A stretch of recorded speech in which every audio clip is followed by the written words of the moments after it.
In every political dispensation, there is the alternative of a binary option where you have two major political parties running the whole political scape across the country. In Nigeria is not an exception. In the United States of America, we have the Democratic Political Party and the Republicans. In the UK, we have the Conservative and the Labour Party. In Kenya, who just conducted their elections recently, we have the ODM, the Orange Democratic Party, and the United Democratic Alliance, headed by the former Vice President William Ruto. And in Nigeria, the case is not different. The People's Democratic Party and the All Progressives Congress has been dominating the political landscape across the country. But there seems to be the emergence of third forces, and these third forces, we have the Labour Party under the auspices of Mr. Peter Obi, and the new Nigerian political party, which is an NNPP under the auspices of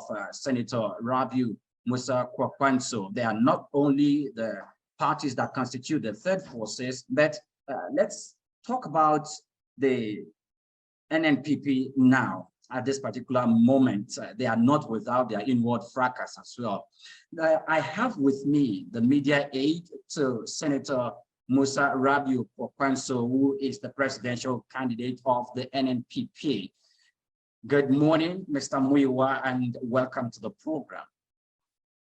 Thank you so much, Joseph, for having me. It's a great honor speaking with you guys. Thank you for having me.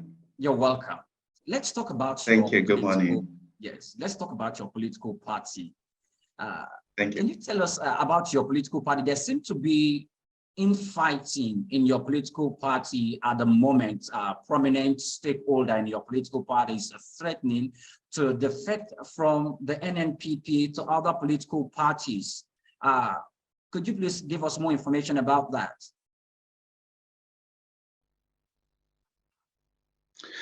Yes, I won't call it internal ruffle.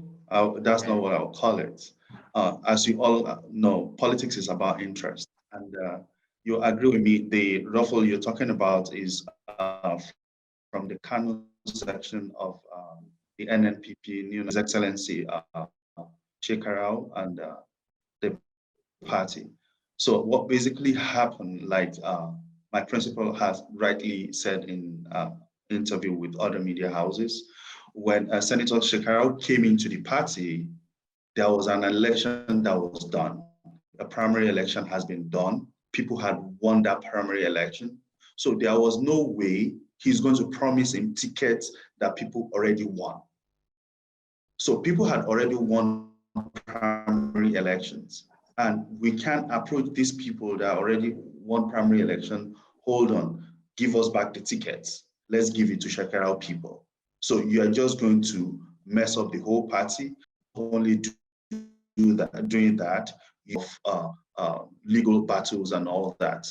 So what my principal told Shekarau was, wait to form government. We'll be able to absorb your people when we win the election. And that was the agreement. I mean, you can't make an agreement with people when you know the primary has been done.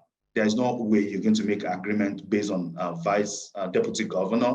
There's no way you're going to make an agreement for. It's just like doing things from the old way, which are the PDP and the APC, where people just unilaterally just do things. So we are in this, NNPP is a party of law, and we cannot just hijack ticket from people and give it to someone just to get a political leverage. And you agree with me, if Shekarau is threatening to leave, that is fine. Like I rightly said, it's politics is about interest. Shekarau was not in Senator Rabiu Kwakwanso'S camp. Like the spokesperson of the campaign already said, all the big wins in the party were with His Excellency Ganduje in the last election.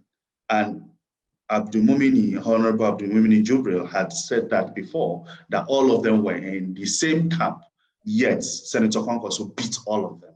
So, and in this case, we have Honorable Kao with with Senator Rabiu Kwakwanso'S now, Honorable Jubril Aminu with Senator. So it's nothing changed. Nothing changed. So it's still the same. He's a candidate to beat. How about Gida is a candidate to beat in Kano too? So okay, nothing is happening other than that.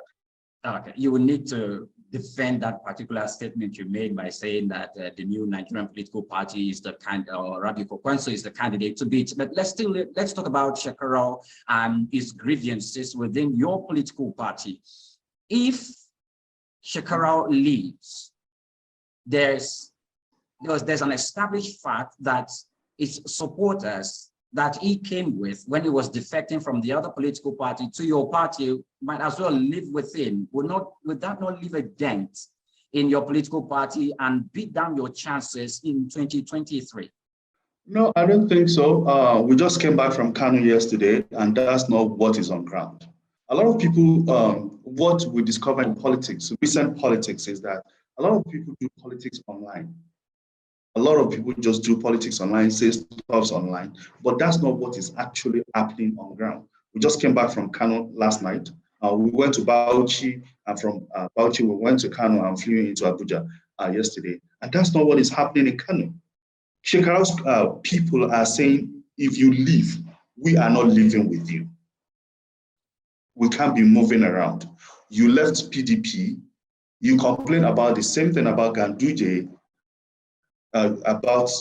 you said the same thing in PDP. If you leave, we are not living with you. We are staying with Senator Rabiu Kwakwanso'S. So that is what is in Kano. That is what people are saying in Kano. And that's what people of Kano are saying. Okay.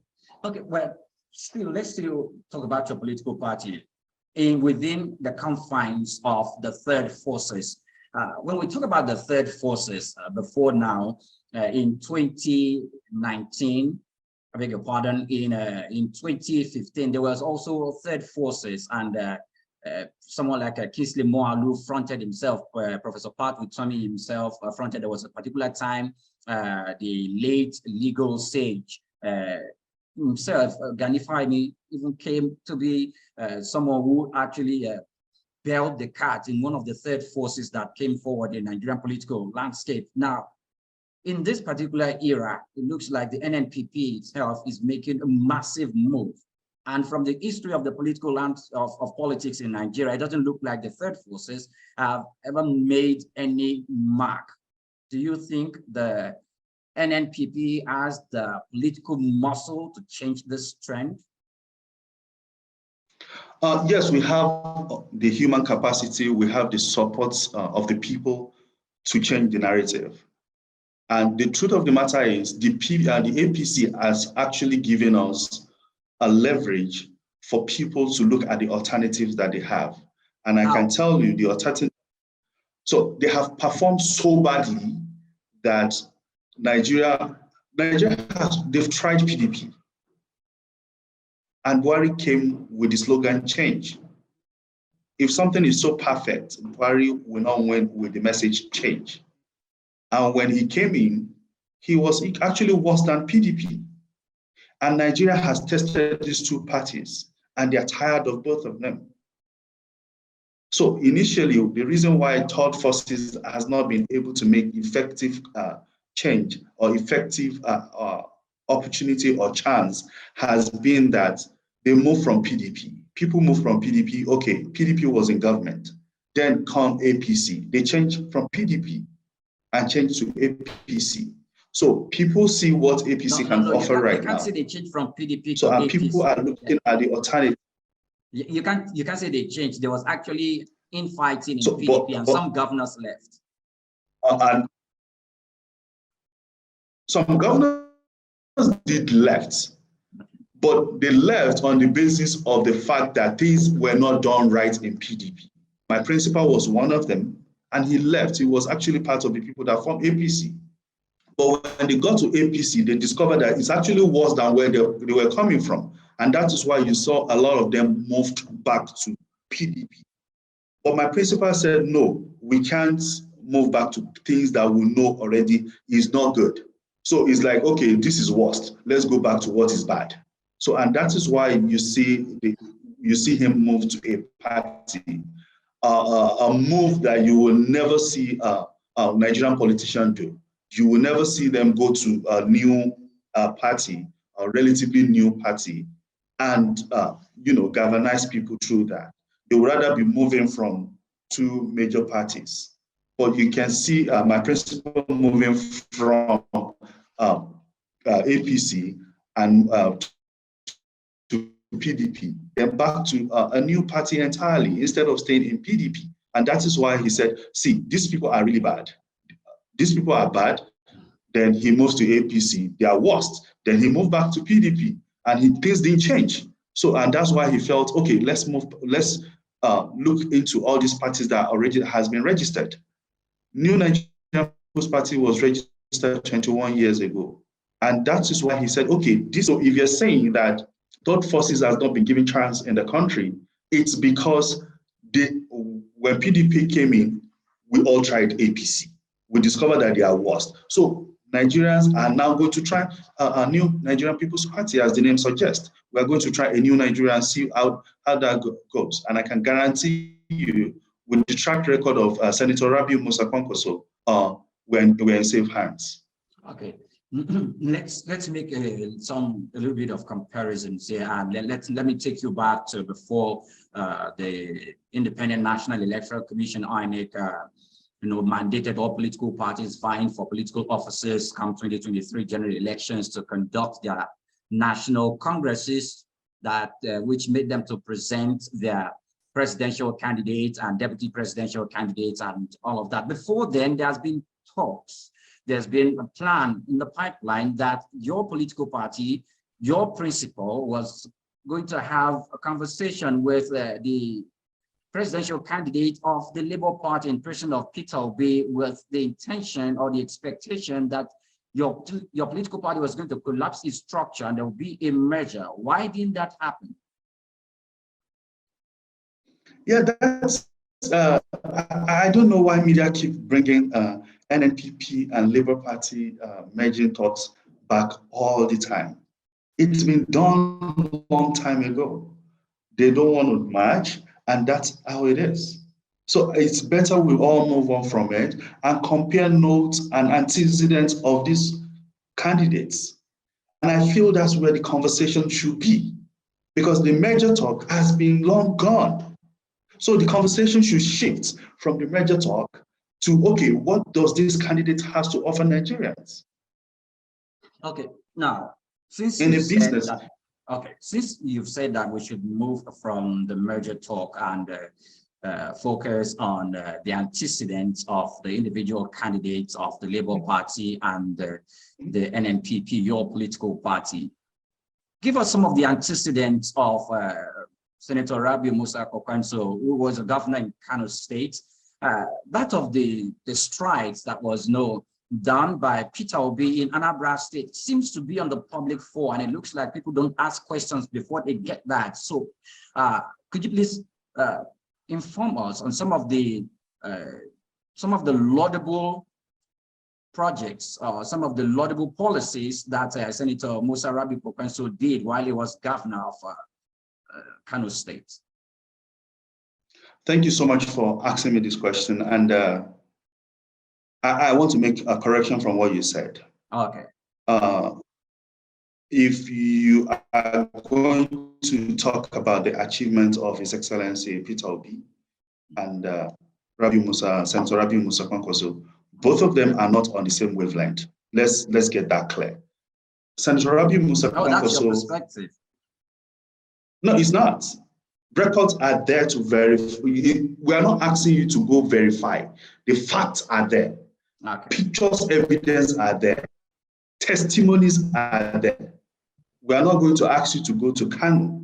As I'm talking to you, if I have your phone number, I will send them to you with figures, phone numbers, and things you need to know. You don't have to travel to Kano to find out these things. When Senator Rabiu Kwakwanso'S was the governor of Kano State, the first thing he did was to cancel security votes. Just so, and by so doing, and he limited the expenses in government house and the deputy governor's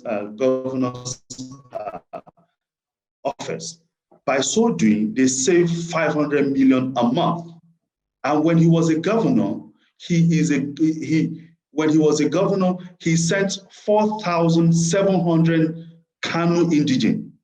And you don't necessarily have to come from Kano. Kano is a cosmopolitan city, and what he did was to send, all you need to do, he doesn't care where you come from, is have first class. He sent them to 14 different universities all over the world, all paid. I live in the US, and I work for one of the major financial Fortune 50 in the world. And there's this lady from Kaduna State. I'm just telling you the background why I'm working with Senator Rabiu Kwakwanso'S. Okay. And there's this lady in my office. When we're talking in the office, he's always whipping the story of my father is very poor, my mother is very poor. But I know she's schooled in Dubai. So I couldn't reconcile that story. So one day she was going to tell me that story, and I'm like, yo, you can't tell me the story. You can tell all these white folks that story, but me, it won't sell with me. It's either your uncle is rich or your parents are rich, and you are just telling us a sub story. And she laughed, and she pulled out a Visa card that has Senator Rabiu Kwakwanso'S picture on it, that this is how I went to school. And I was like, how? And he said, this guy paid for my school. I've never seen him before. I've never spoken to him before. I just submitted an application online because my parents were living in Kano. So I started digging about this man. Apart from human capital development that he did, this man built Kwankwasia City, Amana City, and Bandira City. This estate comprises of over 650 units. 3-bedroom, 2-bedroom flat, 5-bedroom flat. And he used that to tackle the housing problem they were having in Kano. The flyovers you see in Kano today were built by Senator Rabiu Kwakwanso'S. He built 2 universities, and when Senator Rabiu Kwakwanso'S was the governor of Kano State, you will never see a kid of school age that is outside not schooling, because guess what? He made sure that they were feeding every student from primary school for free. For free, they were feeding them in school, give them two sets of clothing, and they were literally taking them from their house, buses taking them to school. So you had no excuse not to go to school.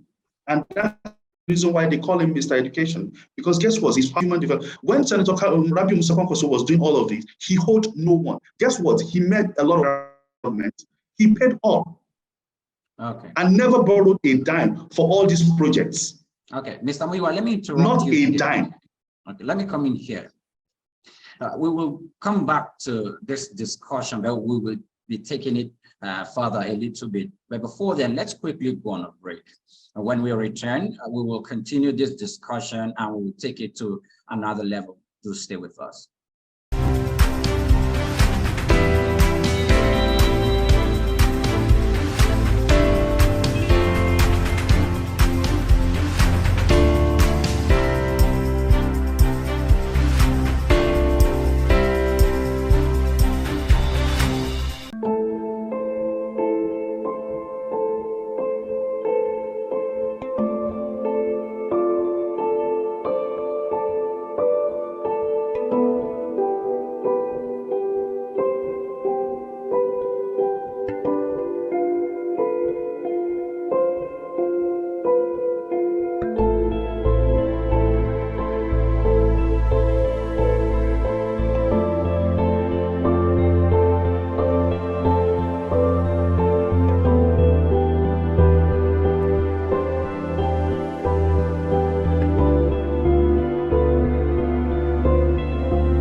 Welcome back. You're still watching the program. I've been having conversation with the media aide to Senator Musa Rabiu Kwakwanso'S, presidential candidate of the new Nigerian People's Party, and that's Muyiwa Fatuba. Welcome once again to the program.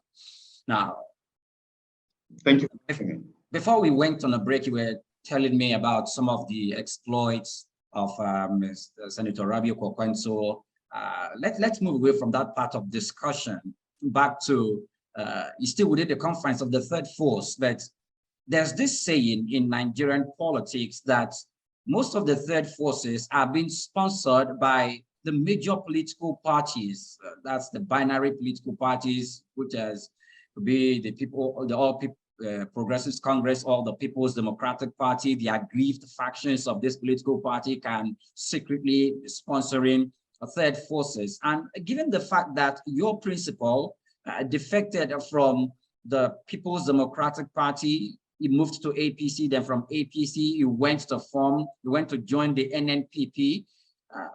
Don't you think this might end up the same? People can attach that allegation to your political party, that it will end up the same way other political parties end up, that they are being sponsored by these major political parties? I can authoritatively tell you that no one, he's in this race. If you've been following the commissioning of party offices all over the country that he's been doing, I'm sponsored. No one. So I can authoritatively tell you that no one is sponsoring Senator Rabiu Kwakwanso'S. Okay.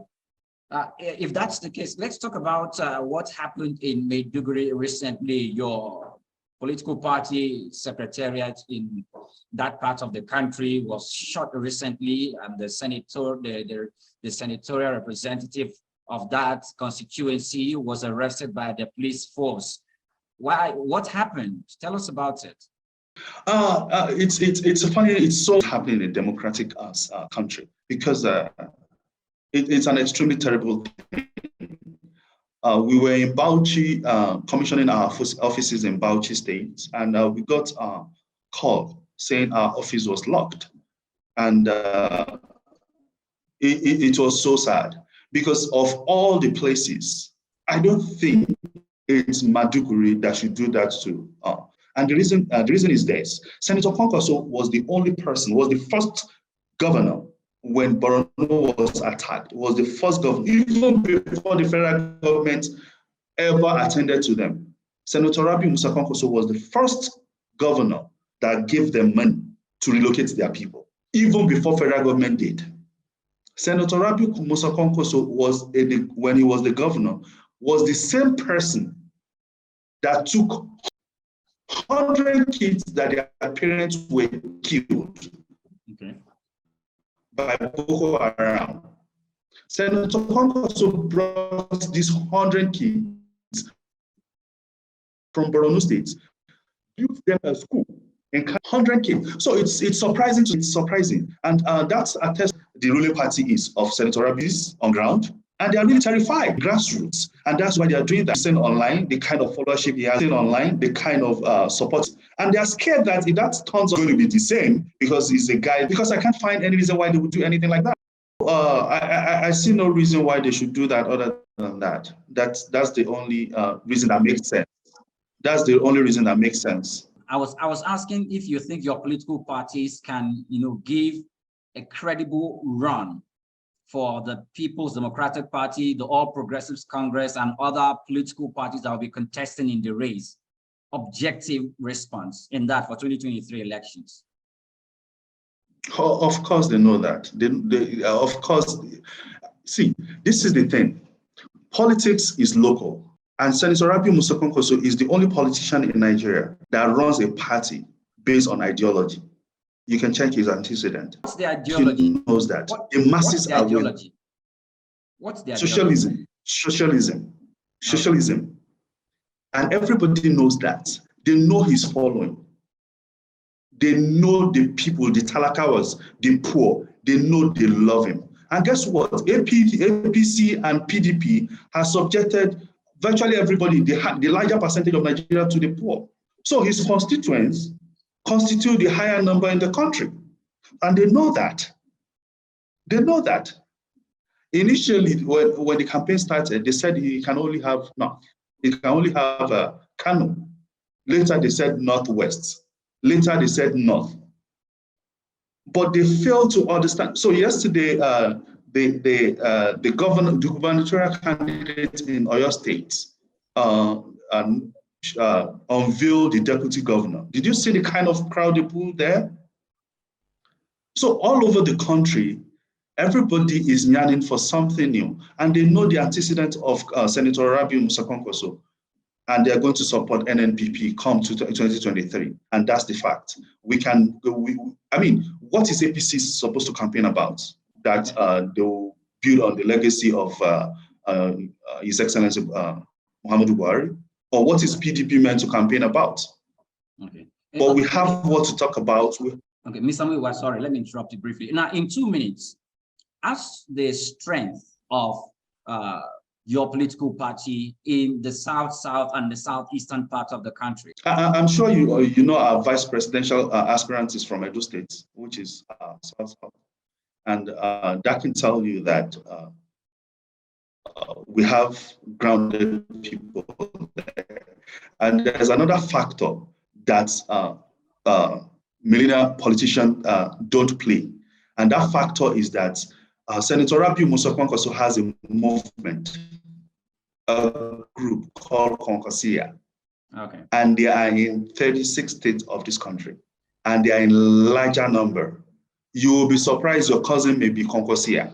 That's Mr. Muiwa, how popular they are in all of these states. Mr. Muiwa, so they underestimate that. Yes. There's this talk that the Kwakwansia movement is, limited in scope, most especially to the northern part of the country. The name itself is actually very, very limiting. How will the Kwakwansia reflect itself or communicate its essence to those in the south and in the southeast with that particular name, the nomenclature itself? So Concosia is an ideology that was coined from his name. So it has nothing to do with the region. And like I said earlier, Concosia is in every single state, every single local government, every single ward, every single unit in this country. They have zonal coordinators, they have state coordinators, they have LG coordinators, they have unit coordinators, and they meet regularly. And guess what? These are not just Hausa people. I'm not Hausa, but I'm Concosia. And guess what? It's not all Concosia people that wear red cap. Did you see me with red cap? No. We were in, let me give you another story. We were in Ilorin, Kwara State, at the governor's lodge.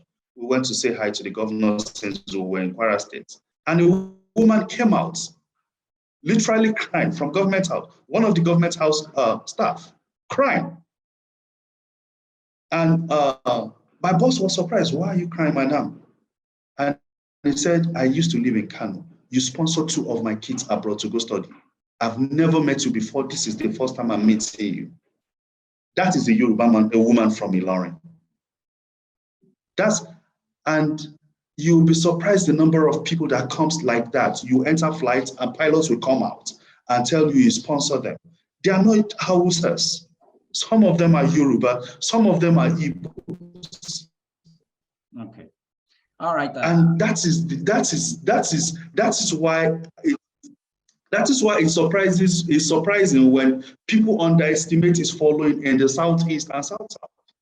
And again, do not forget, most of these states, what is called structure, party structure, Senator Rabiu Kwakwanso'S is busy setting out structure for the party.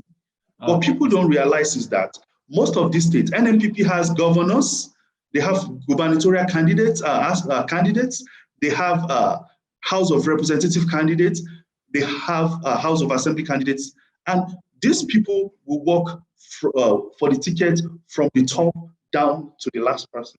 So thank you so much, Joseph, for having me. It's a great honor speaking with you guys. Thank you for having me.